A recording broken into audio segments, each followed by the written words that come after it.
thank you all for attending this session. Can everybody hear me okay? All right, great. Then let me jump right into this. So I'm going to be talking about a research project that we're still in the middle of. And you can see from this slide that we do have a whole troop of people involved with this. So this is not just my work alone, but what we're looking at is the impacts of some of the pollutants in stormwater as they would contribute to the loadings on a lake. And the real critical piece to this we're looking at is the gross solids or coarse solids. And so what are these gross solids? What are coarse solids? It's the larger material that might be in stormwater. And I think a lot of this is quite obvious to you, that if you think about leaves and that organic matter, that's going to have potentially a lot of phosphorus in it. And why we see this as a research need is because historically, if you're taking water samples with, say, an ISCO device, let me see if I can do this here. If we have this, so let's see here, over here on this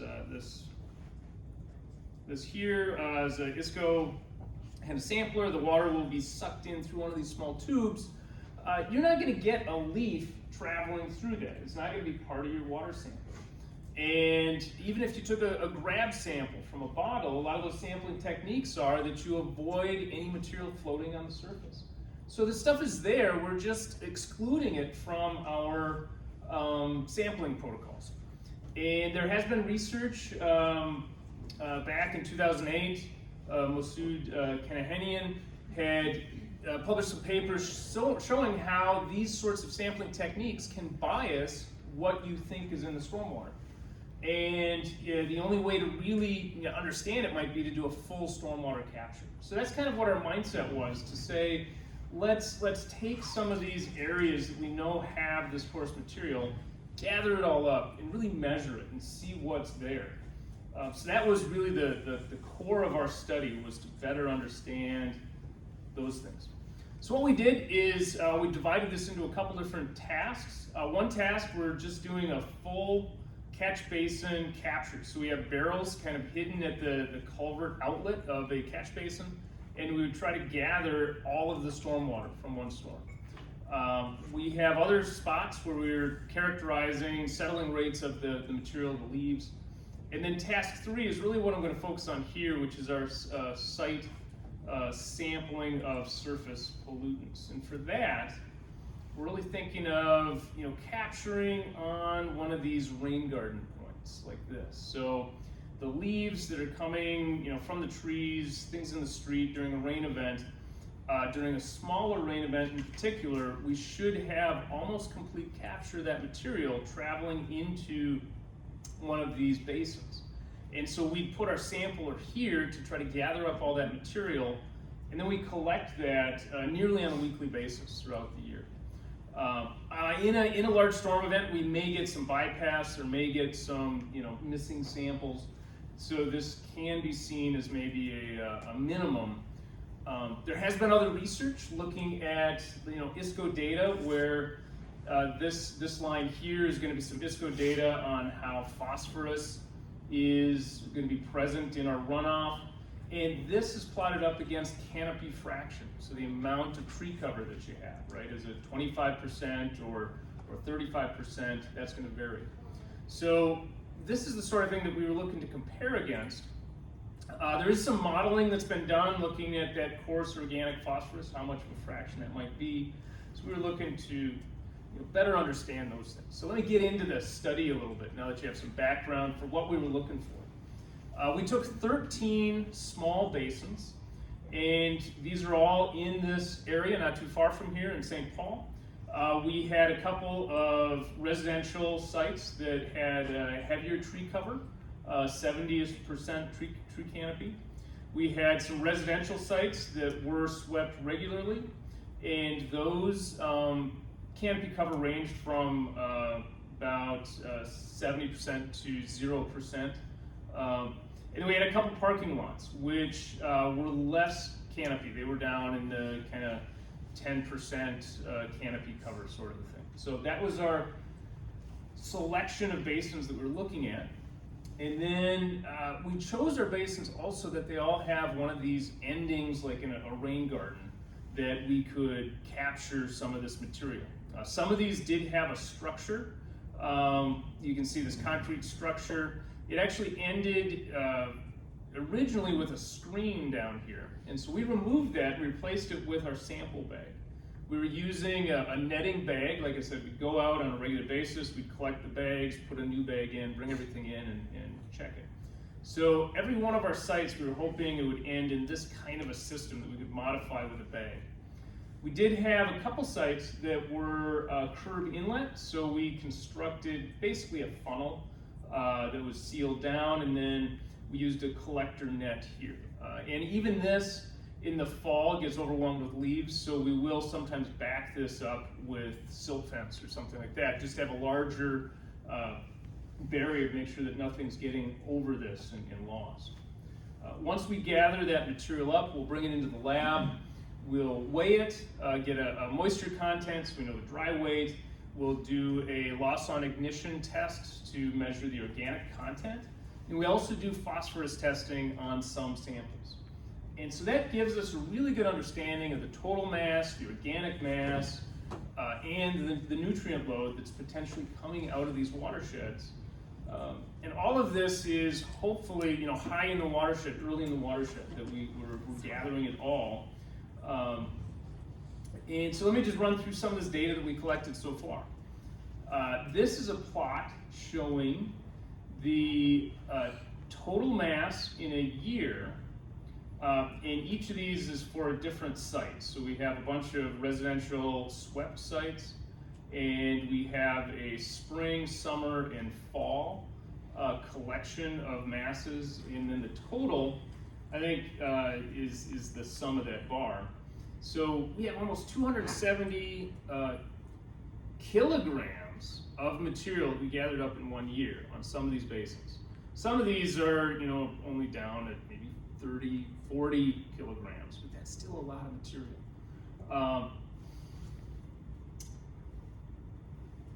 If you look at this plot, and this one, I guess I show it here to just demonstrate the variability. And what we have here is a couple of parking lot sites with these lines. This is just showing the collection over time of the material that we sampled. And you can see that everything kind of has a trend, but there is a lot of variability across our sites. We don't have any real good kind of summary piece to pull out of this. And I think part of it is because it's starting to get complicated. That we have a lot of variability on the transport of those leaves, of that coarse organic material. Once it falls off the tree, how long does it spend sitting on a lawn before it hits the curb? Or how windy is it? And so that's, I think, what we're seeing in this is a lot of the effects of kind of the bigger environmental complexities of the wind and the rain, and how big was the rain event, and what kind of tree species are there, what is the phrenology of those trees, are they dropping materials yet or not? So we just have a whole lot of variability. And so that's kind of interesting. I think it's something we really need to study a lot more. One thing that we did find is that the fall material, once it comes off the trees, tends to get hung up and stick around in snowbanks in various corners until the spring. And we get a couple of big rain events in the spring, and we saw all that material come out at that point. So some of these delays can be significant, as much as months.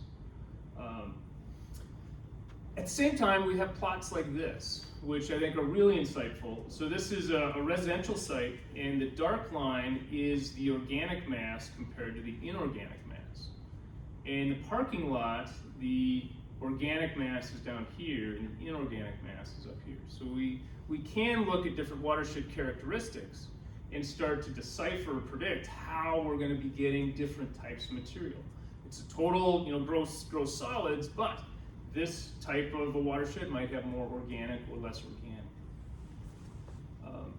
We're hoping to develop patterns with canopy cover that relate back to organic matter. If you kind of squint your eyes on this plot, you might get a feel for some sort of a trend in here. But what we're finding is it's not simple.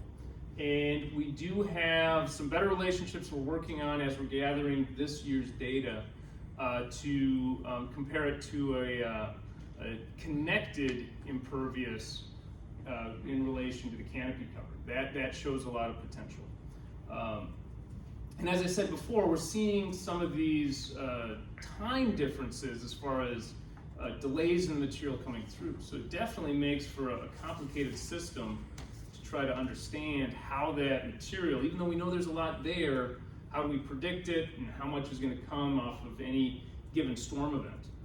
One other aspect that we've done with this, we had a student look at the gross solids in particular and identify the mass from different tree species.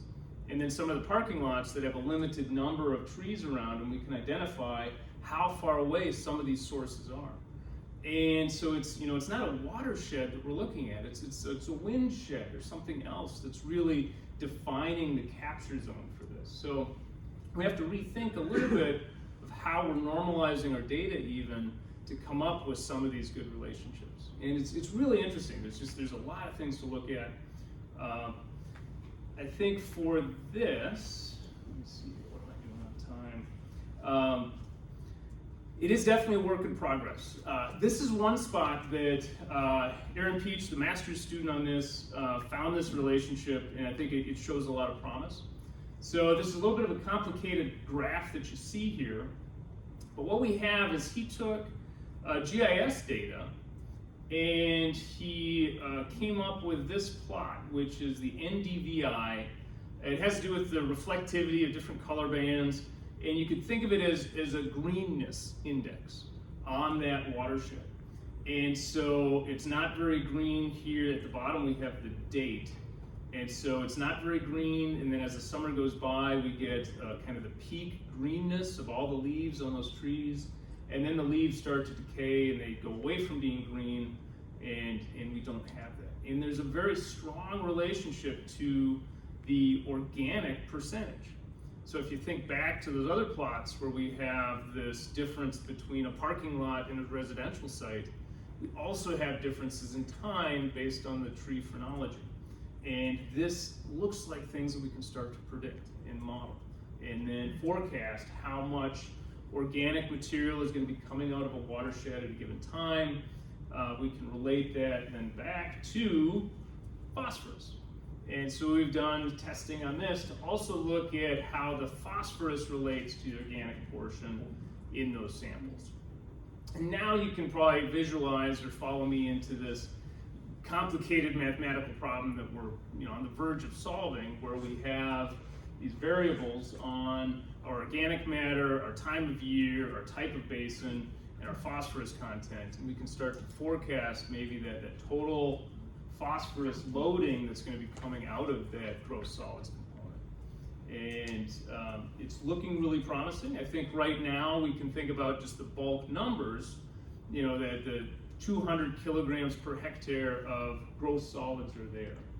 And with that kind of a number, with some of these other variables that I talked about, that could be as much as 3 kilograms of phosphorus in a year that's going to be present. And if you think back to that earlier plot that I had on here of the ISCO values for organic content of about 50%, that's about 1 kilogram per year. So this is suggesting that we may be, those ISCO values that you might be relying on could be low, as much as 1/3 of the type of phosphorus load that might actually be there. So it's just kind of something that we need to do a little bit more research on and understand better. So it's been a really exciting project to see all these pieces kind of coming together for us and understanding this. So I think the conclusions that I have on this are that we have a lot of work to do, first of all, right? We have a lot of relationships here, a lot of things to get through. We do have this current year of data that we're just wrapping up. We're just getting our final samples here in November, and we're still going to have to wait until next, probably about April for that last flush of material that comes out of the snowpack. To really have, kind of that water year concept, if we want the organic solids year content, we have to wait until that last flush of the material that's been hanging out all winter. But once we have that, we'll be able to take a couple years of data and hopefully finalize some of these relationships. But I think that concept of putting our phosphorus loading numbers out there to say we could predict 3 kilograms might be your total phosphorus available. One thing that we don't have though is the real fate of that. That's something that we haven't been able to study much on this, is how much of that material, how much of that leafy matter is really getting trapped in different places in the watershed. So between these basins and Como Lake or the Mississippi River, there's a lot of time. And stormwater treatment, sumps, grassy areas, those are all places where the phosphorus might be trapped, might be available or not available to the lakes. So it's definitely a piece that we still have to understand better. And I think that is the bulk of my talk. I should point out that the funding for this came from the Minnesota Stormwater Research Council. It's a great opportunity that we have in Minnesota to fund some of this research. And we had a whole host of people that really made this whole project possible. So I just want to recognize all of the undergraduates, as well as all those authors we had on the first slide, to put all the time and dedication in to make all this happen. So I think with that, I am done. So thank you.